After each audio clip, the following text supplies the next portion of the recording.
누가복음 13장 성경 본문을 통해 천국문은 왕의 문이 아닌 좁은 문이다 라는 제목으로 하나님의 말씀을 증거하겠습니다. 한 칼럼의 내용입니다. 불가사의란 도저히 인간의 이성으로서는 풀어낼 수 없는 수수께끼와 같은 것이다.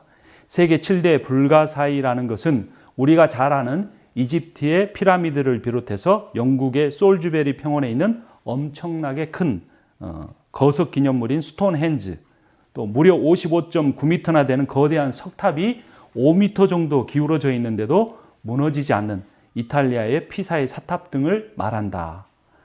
피라미드의 거대한 돌을 어떻게 옮겼는지 현대 과학으로도 설명이 안 됩니다. 피사의 사탑이 왜 무너지지 않는지 중력의 법칙으로 이해가 되지 않습니다. 그런데 사람들은 피사의 사탑이 있다는 사실, 피라미드가 존재한다는 사실을 의심하지 않습니다. 그런데 바벨탑이나 노아의 방주 같은 성경에 나오는 내용은 잘 믿지 않습니다. 그러니까 인간은 과학적이냐 아니냐라는 사실보다 눈에 보이느냐 보이지 않느냐라는 사실을 중요하게 여깁니다. 심지어 사람은 눈에 보이지 않는 것도 믿습니다. 며칠 전에 구정 설날이었죠. 여러분 떡국 드셨어요? 낯설다라는 말이 있죠. 무슨 의미냐면 낯이 설다. 즉 얼굴이 익숙하지 않다라는 말입니다. 설날이란 무슨 의미냐면 이 날이 낯설다라는 겁니다. 그러니까 처음 맞이하는 새날이라는 것이 설날이라는 의미입니다. 처음 맞이하는 새날, 새해의 새날에 대해서 기대도 같지만 두려움도 같습니다. 그래서 사람들이 이 구정 때에 새해 운세나 점을 많이 본다고 합니다. 기독교 윤리 실천 운동 본부의 한 칼럼에 따르면 점 보는 한국 사람의 절반이 기독교인이라고 합니다. 기독교인은 한국 전체 인구의 5분의 1 정도 됩니다. 점 보는 사람 비율로는 그런데 절반입니다. 그러니까 기독교인이 일반인보다 점 보는 사람의 비율이 5배가 더 많다는 것입니다. 그런데 하나님은 믿지 않습니다. 성경도 믿지 않습니다. 교회를 다닌다고 성경에 계시된 하나님을 믿는 것이 아닙니다. 한국 민족의 강한 종교심이 구한말 개화기와 일제강점기를 지나면서 불교와 미신에서 기독교로 옮겨진 면이 있습니다. 그래도 초기 기독교는 순수했고 바른 믿음을 가졌습니다. 갈수록 성경에서 점점점 벗어나다가 70년대와 80년대 성장기를 거치면서 번영신학과 기복신앙으로 상당히 많이 변질되었습니다. 지금은 세상 사람들이 교회를 바라보는 관점이 저 사람들은 사회이익 집단이다, 사교적 모임이다 라고 생각하는 경향이 있습니다. 그 명확한 증거가 무엇일까요? 첫째는 성경을 잘 모른다는 것입니다. 성경을 안다는 것이 여리고성의 크기가 얼마인지 아는 것이 아닙니다. 이스라엘의 절기에 어떤 것들이 있는지 성경의 내용을 다 알 필요는 없습니다. 그러나 적어도 구원이 무엇인지, 교회가 무엇인지는 알아야 합니다. 여러분, 구원이 무엇입니까? 여러분, 교회란 무엇입니까? 성경의 내용을 통해 바른 이런 신학적 개념을 갖고 계십니까? 불교 믿듯이 기독교를 믿는다면 구원을 받을 리가 없습니다. 미신적인 마음으로 기도한다면 그 기도가 하나님과 상관이 있을 리가 없습니다. 그리스도인은 세상의 흐름을 잘 타서 출세하고 성공하는 사람이 아닙니다. 그리스도인은 세상의 악한 구조에 맞서서 정의를 실현하는 사람입니다. 여러분, 교회란 더 많은 사람들을 모이게 하기 위해서 더 큰 예배당을 짓는 단체가 아닙니다. 가난하고 억눌리고 고통받는 사람들을 사랑하고 섬기는 공동체가 교회입니다.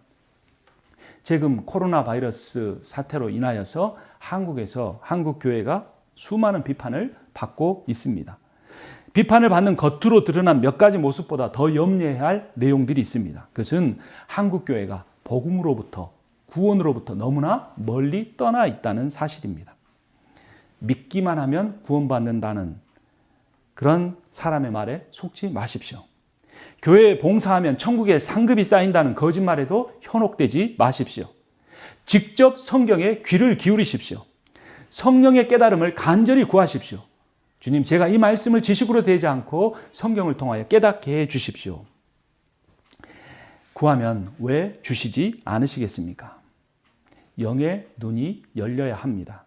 시리아의 군대가 이스라엘에 쳐들어왔을 때 선지자 엘리사와 관련된 이야기가 열왕기 하 6장 15절 17절에 나옵니다. 제가 읽어드리겠습니다. 하나님의 사람의 시종이 아침에 일찍 일어나서 밖으로 나가보니 강한 군대가 말과 병거로 성읍을 포위하고 있는 것이 아닌가. 그 시종이 엘리사에게 와서 이 사실을 알리면서 걱정하였다. 큰일 났습니다. 선생님, 어떻게 하면 좋습니까? 엘리사가 말하였다. 두려워하지 말아라. 그들의 편에 있는 사람보다는 우리의 편에 더 많은 사람이 있다. 그렇게 말한 다음에 엘리사는 기도를 드렸다. 주님, 간구하오니 저 시종의 눈을 열어 주셔서 볼 수 있도록 해 주십시오. 그러자 주님께서 그 시종의 눈을 열어 주셨다. 그가 바라보니 온 언덕에는 불말과 불수레가 가득하며 엘리사를 두루 에워싸고 있었다. 엘리사의 종의 영의 눈이 열려서 하나님의 천군 천사를 볼 수 있게 되었습니다. 나는 무엇을 보고 살고 있습니까? 여러분, 내가 보는 것이 내가 믿는 것입니다. 교회를 오래 다녀도 눈이 열리지 않고 귀가 열리지 않는 사람이 수두룩합니다. 술, 담배 안 하고 11조 하고 교회 봉사한다고 교회 구원받았다고 하면 안 됩니다. 영의 눈이 열려져야 합니다. 그래도 초신자는 자신이 눈이 열리지 않았다는 사실을 인정이라도 합니다. 나는 믿음이 없습니다. 성경을 잘 모릅니다라고 합니다. 근데 교회 다닌 지 몇십 년 되고 목사, 장로, 권사가 된 사람은 영적인 눈을 뜨지 못한 사실을 인정하지도 않습니다. 이것이 한국 교회 문제의 본질입니다. 바리새인은 예수님 당대의 최고의 신학자였습니다. 최고로 경건한 사람들이었습니다. 최고의 유대교의 명예를 가진 사람들이었습니다. 그런데 예수님에 따르면 그들도 영적인 눈이 뜨지 못했습니다. 예수께서 나면서부터 시각장애인이었던 사람의 눈을 뜨게 했습니다. 그날이 안식일이었다고 바리새인들이 예수를 비판했습니다. 그때 예수께서 그들이 진정한 시각장애인이라고 하시니 그들이 더욱 흥분했습니다. 요한복음 9장 40절 41절입니다. 예수와 함께 있던 바리새파 사람들이 이 말씀을 듣고 다시 말하였다. 우리도 눈먼 사람이란 말이요? 예수께서 그들에게 말씀하셨다. 너희가 눈이 먼 사람들이라면 도리어 죄가 없을 것이다. 그러나 너희가 지금 본다고 말하니 너희의 죄가 그대로 남아있다. 나는 보는 사람입니까? 보지 못하는 사람입니까? 우리는 눈먼 사람입니까? 눈뜬 사람입니까? 내가 눈을 뜨지 못했음에도 불구하고 영적인 눈이 띄어 있다고 생각한다면 내 죄가 여전히 예수님의 말씀처럼 남아 있습니다. 그러나 자신의 눈 뜨지 못함을 안타까워하며 주님, 내 영의 눈을 뜨게 해 주십시오라고 울며 기도하는 사람에게는 조금이라도 희망이 남아 있습니다. 그래도 현대의 기독교인들은 사람 수만 많이 모이면 부흥했다고 말합니다. 전도했다고 착각합니다. 그래서 교회 안이 가장 위험할 수 있습니다. 교회 안에 있으면 나는 눈 떴다고 착각할 수 있기 때문입니다. 유대인들은 회개하지 않으면서도 자기들만 구원받을 것이라고 착각했습니다. 이방인들은 구원받지 못한다고 말했습니다. 그런데 예수께서 그들에게 예루살렘 성전과 함께 멸망할 것이라고 말씀하십니다. 오늘 본문 누가복음 13장을 함께 읽겠습니다. 34절과 35절, 34절은 제가 먼저 읽습니다. 예루살렘아, 예루살렘아, 예언자들을 죽이고 내게 파송된 사람들을 돌로 치는구나. 암탉이 제 새끼를 날개 아래에 품듯이 내가 몇 번이나 내 자녀를 모아 품으려 하였더나 그러나 너희는 그것을 원하지 않았다. 함께 봅니다. 보아라, 너희의 집은 버림을 받을 것이다. 내가 너희에게 말한다. 너희가 말하기를 주님의 이름으로 오시는 분은 복되시다 할 그때가 오기까지 너희는 나를 다시는 보지 못할 것이다. 너희의 집은 예루살렘 성전을 의미합니다. 실제로 예수님의 말씀대로 40년 뒤에 예루살렘 성전은 완전히 불타 없어지고 말았습니다. 내가 영적인 눈이 띄어진 사람이라면 주위를 한번 둘러보십시오. 천국 문이 보입니까? 오늘 설교의 제목이 무엇입니까? 천국 문은 왕의 문이 아니고 좁은 문이다. 좁은 문이 보이십니까? 오늘 본문 23절 제가 읽습니다. 그런데 어떤 사람이 예수께 물었다. 주님, 구원받을 사람은 적습니까? 예수께서 그들에게 대답하셨다. 같이 봅니다. 너희는 좁은 문으로 들어가기를 힘써라. 내가 너희에게 말한다. 들어가려고 해도 들어가지 못하는 사람이 많을 것이다. 들어가기 싫어하는 사람이 아니고 들어가기를 원했는데 들어갈 수 없는 사람이 많다는 겁니다. 들어가는 사람은 매우 적다는 겁니다. 좁은 문이란 어떤 의미일까요? 크기가 작다는 것일까요? 실제로 예수 탄생 기념교회를 만들어 놓았는데 그 문을 아주 조그맣게 지었다고 합니다. 그래서 성지순례할 때 그 교회에 들어가기가 제일 힘듭니다. 허리를 숙이고 기어서 들어가야 합니다. 그래도 문이 작으면 기어서라도 들어가면 됩니다. 문의 크기를 말하는 것이 아닙니다. 아무나 들여보내주지 않는다는 의미입니다. 얼마나 적은 수가 구원받을까요? 창세기 6장 13절 22절에 보면 곧 그날에 노아와 그의 아들 셈, 함, 야벳과 노아의 아내와 세 며느리가 방주로 들어갔고 육지에 있어 그 코에 생명의 기운에 숨이 있는 것들은 다 죽었더라. 온 인류 중에 단 8명이 구원받고 다 죽었습니다. 예수도 말씀하셨습니다. 마태복음 22장 14절입니다. 부름받은 사람은 많으나 뽑힌 사람은 적다. 예수의 복음을 들은 사람이 많다는 겁니다. 교회 예배당에 와서 예배드리는 사람이 수없이 차고 넘친다는 겁니다. 그러나 뽑힌 사람은 적다는 것입니다. 우리가 힘써야 할 것은 상급을 쌓는 일이 아니고 구원에 이르는 길입니다. 내 자녀를 위한 것은 세상에서 출세하게 하는 것 이전에 내 자녀가 구원받는 자녀가 되는 것입니다. 누가 좁은 문으로 들어갈까요? 반대로 생각하면 됩니다. 넓은 문을 향하여 가지 않는 사람입니다. 마태복음 7장 13절 14절이 이렇게 말합니다. 좁은 문으로 들어가거라. 멸망으로 이끄는 문은 넓고 그 길은 널찍하여서 그리로 들어간 사람이 많다. 생명으로 이끄는 문은 너무나도 좁고 그 길이 비좁아서 그것을 찾는 사람이 적다. 그러니까 여러분, 사람 많은데 안 가면 됩니다. 사람 많이 모이는 곳에 안 가면 됩니다. 모든 사람이 이것이 복음이다라고 할 때 그것은 복음이 아닐 가능성이 많습니다. 복음은 반드시 배척받을 것이고 그 복음을 따르는 사람은 매우 적을 것입니다. 문이라고 해서 어떤 장소로 들어가는 개념이 아니라는 겁니다. 이게 문이 있다는 것은 뭐를 전제하는 것입니까? 미국에는 보니까 문만 있고 벽이 없는 집들이 많더라고요. 상징적으로 세우는 거죠. 그런데 실제 제대로 된 문은 반드시 벽이 있습니다. 벽은 권위와 주권을 의미합니다. 이 안에 들어오면 사유지 침범이 되는 겁니다. 대학문이 좁다고 해서 대학에 못 들어가는 것이 아닙니다. 차 타고 들어가면 됩니다. 그런데 뭐는 안 됩니까? 입학은 안 됩니다. 어떤 학교에 들어갔다는 표현이 그 학교 땅 안에 캠퍼스를 밟았다 이런 의미가 아니라는 겁니다. 천국에 들어가는 문이 좁다고 표현한다고 해서 천국을 벽으로 막아진 특별한 공간으로 생각해서는 안 되는 겁니다. 어느 대학에 들어간다는 말은 그 대학의 총장의 권한에 의해 학생 자격이 주어졌다는 의미입니다. 그러니까 입시문이 좁아졌다, 대학에 들어가기 힘들었다는 말은 그 대학의 캠퍼스를 밟기 힘들다는 말이 아니라 그 대학의 대학생 자격을 얻기가 힘들다는 것입니다. 천국 문이 좁다는 의미도 마찬가지입니다. 하나님 나라의 백성의 자격을 얻기가 쉽지 않다, 어렵다라는 의미입니다. 천국이라는 공간이 따로 있지 않습니다. 하나님께서 온 우주를 창조하셨습니다. 그리고 왜 천국이라는 특별한 장소를 사용하시겠습니까?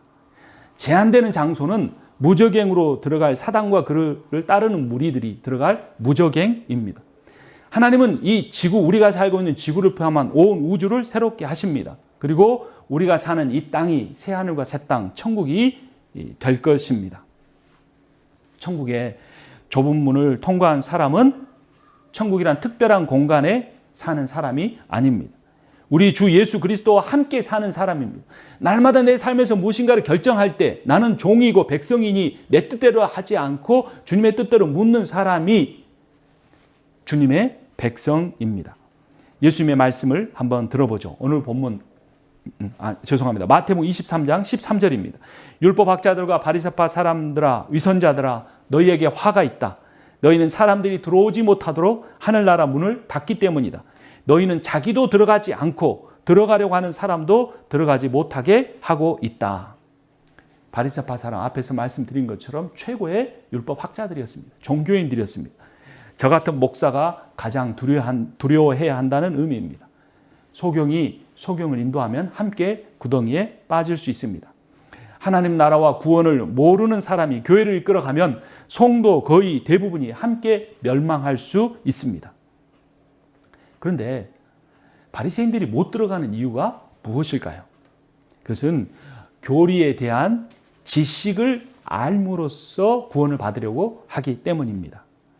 목회학 박사를 받았다고 해서 PhD를 얻었다고 해서 이 구원의 도리를 아는 것이 아닙니다.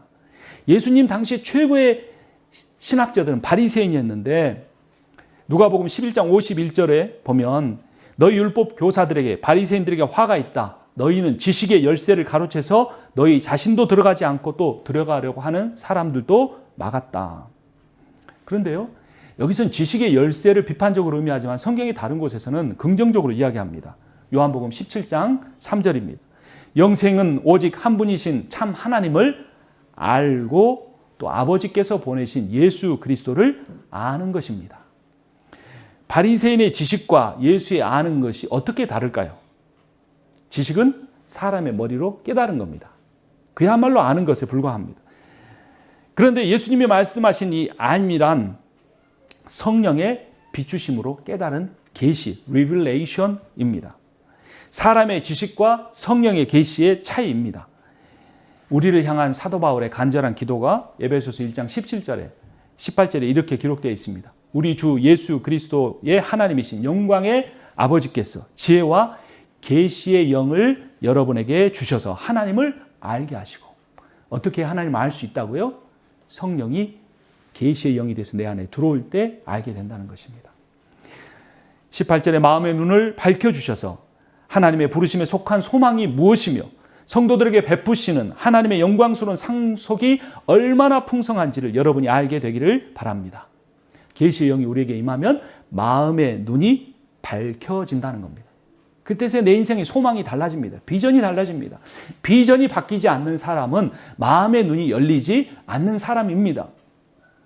종교적이 되었다고 해서 마음의 눈이 열리고 계시의 영을 받은 것이 아닙니다. 보아도 보는 것이 아닙니다. 듣고 있지만 다 듣는 것이 아닙니다. 성령께서 마음의 눈을 열어주셔야 참된 것을 볼 수 있습니다. 성령께서 영의 귀를 열어주셔야 말씀이 이해되고 그 말씀 앞에 벌벌 떨게 됩니다. 누구에게 이런 일이 일어날까요? 간절히 바라는 사람입니다. 같은 누가복음이니까 한번 찾아보죠. 11장입니다. 두 장만 앞으로 가보십시오. 11장 10절을 제가 먼저 읽습니다. 구하는 사람마다 받을 것이요 찾는 사람마다 찾을 것이요 문을 두드리는 사람에게 열어주실 것이다. 13절 같이 읽습니다. 너희가 악할지라도 너희 자녀에게 좋은 것들을 줄 알거든 하물며 하늘에 계신 아버지께서야 구하는 사람에게 성령을 주시지 않겠느냐. 우리가 구할 것이 무엇입니까? 찾는 것이, 찾아야 할 것이 무엇입니까? 두드려서 받아야 할 것이 무엇입니까? 바로 성령이라는 겁니다. 누가 성령을 받아서 그 계시의 영을 받아서 마음의 눈이 열리고 좁은 구원의 문으로 들어갈 수 있는가? 성령을 간절히 구하고 찾는 사람입니다. 무엇을 찾으며 살고 계십니까? 내 기도의 중심에, 내 마음의 가장 간절함 속에 무엇이 있습니까? 성령을 간절히 원하십니까? 성령을 받아 영의 눈과 계시의 눈이 열린 사람들에게는 나타나는 특징이 있습니다. 이사야서 6장 1절입니다. 우시야 왕이 죽던 해에 나는 높이 들린 보좌에 앉아 계시는 주님을 배웠는데 그의 옷자락이 성전 안에 가득 차 있었다. 나는 부르짖었다. 재앙이 나에게 닥치겠구나. 이제 나는 죽게 되었구나. 나는 입술이 부정한 사람인데 입술이 부정한 백성 가운데 살고 있으면서 왕이신 만군의 주님을 만나 뵙다니. 회개했습니다. 밤이 새도록 고기를 잡지 못했던 베드로도 예수께 동일한 고백을 합니다. 누가복음 5장 8절입니다. 시몬 베드로가 이것을 보고 예수의 무릎 앞에 엎드려서 말했다. 주님, 나에게서 떠나 주십시오. 나는 죄인입니다. 여러분, 이사야가 왜 죄인이었을까요? 그가 살던 때 이스라엘에는 종교적인 우상 숭배가 가득했습니다. 사회적인 불의가 가득했습니다. 그로 인해 하나님은 바벨론을 데려다가 이스라엘을 심판하기 직전이었습니다.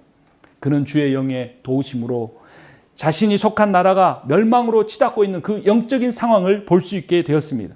그리고 이사야 자신조차도 하나님의 심판으로 함께 멸망할 죄인임을 깨닫게 된 것입니다. 이사야가 본 심판받을 바벨론의 모습이 오늘날 한국의 모습이고 미국의 모습과 닮아 있지 않습니까? 나만 생각하고 내 교회만 중요하게 여겨서는 안 됩니다. 며칠 전에 말씀에 예수께서 너희는 날씨는 분별하면서도 왜 시대는 분별하지 못하느냐고 지적하셨습니다. 시몬 베드로는 왜 죄인이라고 고백했을까요? 그는 당시에 천대받던 갈릴리 지역의 사람이었습니다. 어부라는 평범한 서민의 직업을 가지고 있었습니다. 베드로는 그렇게 생각했습니다. 하나님 나라를 위한 사명은 제사장이나 율법 학자들이나 갖는 것이다. 그런데 자신을 제자로 부르기 위해서 오신 예수가 그래서 누구인지에 대해서도 깊이 관심이 없었습니다. 주님을 하나님의 아들로 구원자로 영접하지도 않았습니다. 예수는 좋은 말씀이나 해주시는 선생 정도로 알았습니다.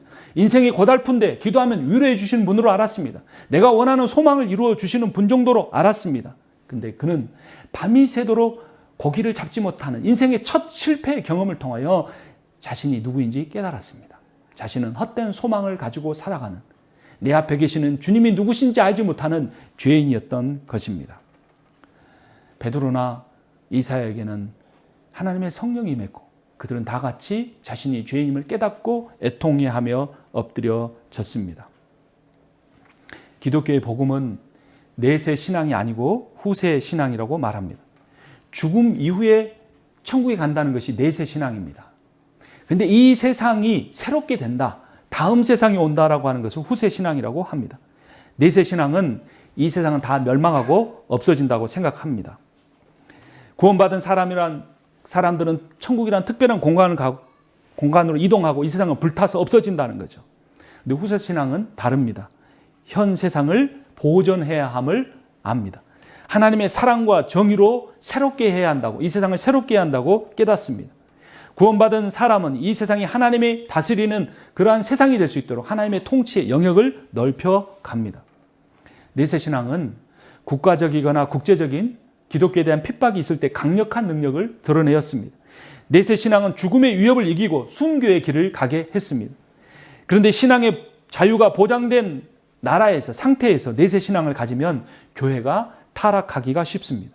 불의한 사회를, 부정의한 사회를 모른 채 합니다. 개인 구원만 받고 내 영혼만 구원받고 내 교회가 성장하는 데만 관심을 갖게 됩니다. 세상과 교회를 분리해서 생각합니다. 주일과 평일이 다른 이중적인 삶을 살게 됩니다.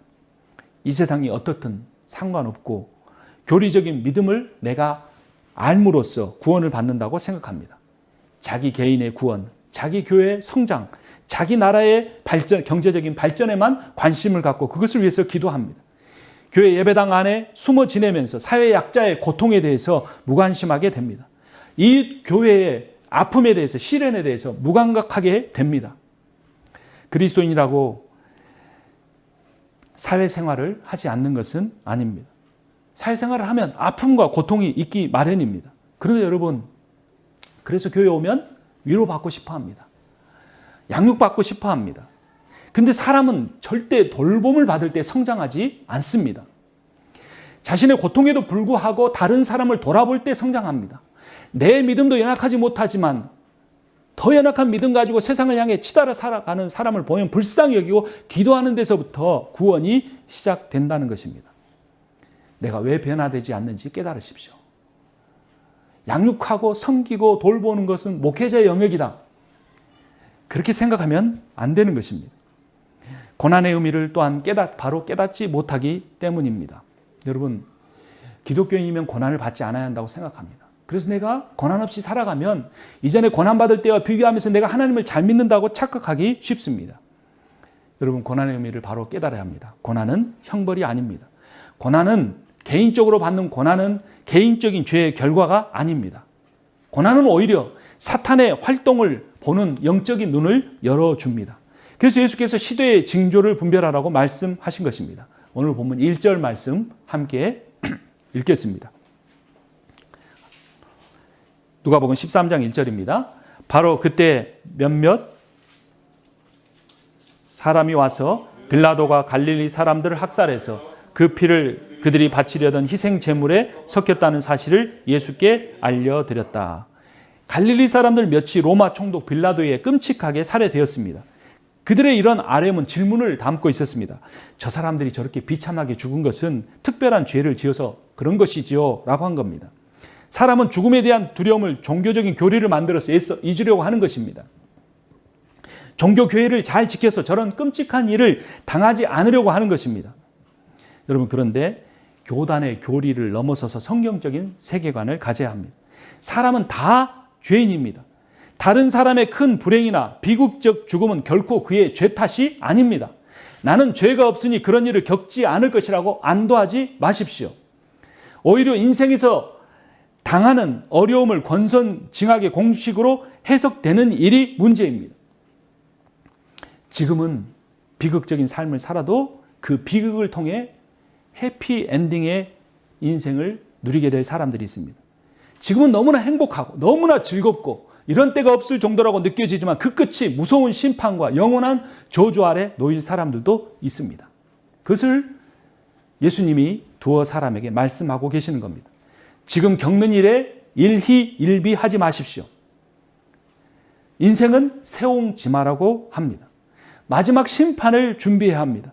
가난과 고난을 두려워하지 말고 하나님을 두려워해야 합니다. 주님께 돌아와야 합니다. 내가 죄인이라는 사실을 인정하고 회개해야 합니다. 예수께서 그 두어 사람을 향하여 이렇게 고백하십니다. 2절입니다. 예수께서 그들에게 대답하셨다. 이 갈릴리 사람들이 이런 변을 당했다고 해서 다른 모든 갈릴리 사람보다 더 큰 죄인이라고 생각하느냐? 3절 같이 봅니다. 그렇지 않다. 내가 너희에게 말한다. 너희도 회개하지 않으면 모두 그렇게 망할 것이다. 그렇게 비참한 죽음을 당한 갈릴리 사람들 중에도 회개한 사람은 구원을 얻지만 그러한 불행한 일을 겪지 않은 너희들은 그 행복한 삶 때문에 회개하지 않을 때 마지막 심판을 피하지 못할 것이라는 말씀인 것입니다. 유대교의 잘못된 교리는 불행을 죄의 결과로 정죄하게 했습니다. 욥기 4장 7절에서 엘리바스가 말합니다. 잘 생각해 봐라. 죄 없는 사람이 망한 일이 있더냐? 정직한 사람이 멸망한 일이 있더냐? 라고 말하면서 욥이 그런 고난을 당한 것은 죄 때문이라고 정죄하는 것입니다. 행복이라고 다 하나님이 주신 것이 아닐 수 있습니다. 불행이라고 다 죄지어서 겪는 일이 아닙니다. 만약 그렇다면 예수야말로 가장 저주를 받은 불행한 인생입니다. 자기 형제를 모른 채하고 돌보지 않았습니다. 어머니 앞에서 가장 비극적으로 죽었습니다. 제자들에게 버림을 받았습니다. 그를 따르던 제자들도 모두 다 비참하게 죽었습니다. 여러분, 기독교는 종말의 종교입니다. 내세 신앙이 아닌 다음 세상을 바라보는 신앙입니다. 구원을 싸구려로 퍼주고 다양한 복을 덤으로 주는 종교로 만들어서는 안 되는 것입니다. 어떤 사람이 좁은 문으로 들어가 그렇다면 구원을 얻을 수 있을까요? 7절 말씀 함께 읽겠습니다. 그래서 그는 포도원 지기에게 말하였다. 보아라, 내가 새해나 이 무화과 나무에서 열매를 얻을까 하고 왔으나 열매를 본 적이 없다.